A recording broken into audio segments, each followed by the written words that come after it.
اچھا وہ جو بیچ میں آئے تھے نا مسند احمد کی روایت میں جو بات آئی تھی کہ خواتین مدینہ کی خواتین ابھی تک ایسا کرتی ہیں، تو دیکھیے وہ چیز ایسا شو کر رہا بندہ کہ اس زمانے سے لے کر آج تک مدینہ میں ایسا ہوتے آ رہا ہے، جبکہ روایت میں ایسا نہیں ہے.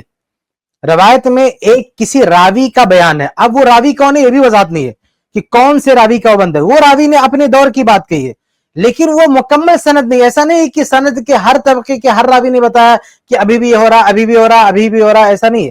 یعنی جو مسلسل جو حدیث کی قسم ہوتا ہے نا مسلسل، یعنی ایک واقعہ ہر راوی وہی بار بار بتاتا ہے تو وہ تسلسل نہیں ہے اس میں، تو وہ منقطع ہے، یعنی کسی زمانے کا واقعہ ہے کہ وہ کر رہے ہیں. لیکن ایسا نہیں ہے کہ ہر یعنی اوپر سے لے کر ہر راوی نے یہ نقل کیا کہ ہمارے زمانے میں بھی ہو رہا، ہمارے زمانے میں. کسی ایک کا دعویٰ ہے کہ تب سے لے کر اب تک ہو رہا ہے، لیکن وہ دعویٰ صحت کے لیے محتاج ہے کہ اس کی مسلسل سند ہو عہد رسالت تک، جبکہ ایسا نہیں. جبکہ روایت میں موجود بھی ہے کہ اللہ کے نبی صلی اللہ علیہ وسلم نے منع فرما دیا کہ اس طرح کا اب نہیں رونا نہیں ہونا چاہیے. بھئی گھر والے رو لیں، فطری طور پر رو لیں تو ٹھیک ہے، لیکن بعد میں الگ سے خواتین آئے، خصوصی خواتین آئے اور وہ کسی اور کے رشتہ دار پر روئیں تو اللہ کے نبی صلی اللہ علیہ وسلم نے اس کو منع کر دیا، کہا آج کے بعد ایسا نہیں ہونا چاہیے. تو ظاہر سی بات ہے کہ عہد رسالت میں سوال ہی نہیں پیدا ہوتا. بعد میں بھی ہم امید نہیں کر سکتے کہ ایسا ہو. یہ بعد میں کچھ لوگوں نے کسی جہالت کی وجہ سے کچھ خواتین نے کیا، انون خواتین، پتہ نہیں کون سی خواتین ہے، کس دور کی بات ہے، اس لیے اس کو ہم یہ اس سیاق میں نہیں پیش کر سکتے کہ ہمیشہ سے وہاں پہ ہوتا آ رہا تھا. جی شعبان بھائی کچھ میں یہ کہہ رہا تھا کہ یہ ماتم کو جو انہوں نے اتنا فوکس کیا ہے اس کی ایک وجہ ہے اور بڑی وجہ ہے.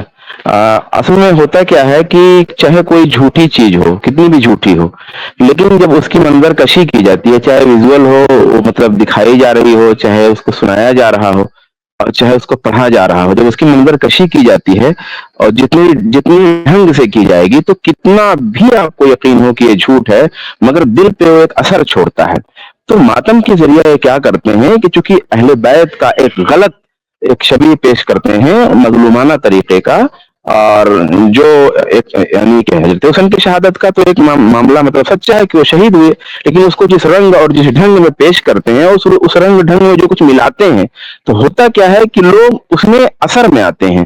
اس لیے اس چیز کو یہ ہرگز نہیں چھوڑتے، یعنی سب سے زیادہ فوکس یہ لوگ اس کو اس لیے کرتے ہیں کہ ان کے پاس دلیل کی دنیا میں کچھ نہیں ہے، حقائق کی دنیا میں کچھ نہیں، جھوٹی قوم ہے.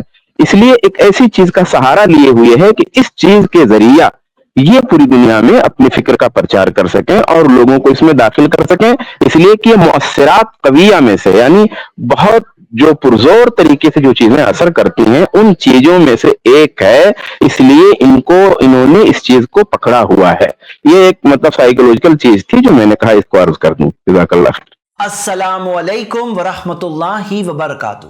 اس کلپ کی فل ویڈیو دیکھنے کے لیے ہمارے چینل پر ضرور آئیں.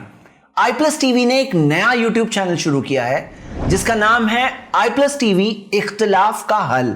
اس چینل پر صرف اختلافی مسائل پر ویڈیوز آئے گی لیکن دلائل کے ساتھ اور بھائی چارگی کے ساتھ.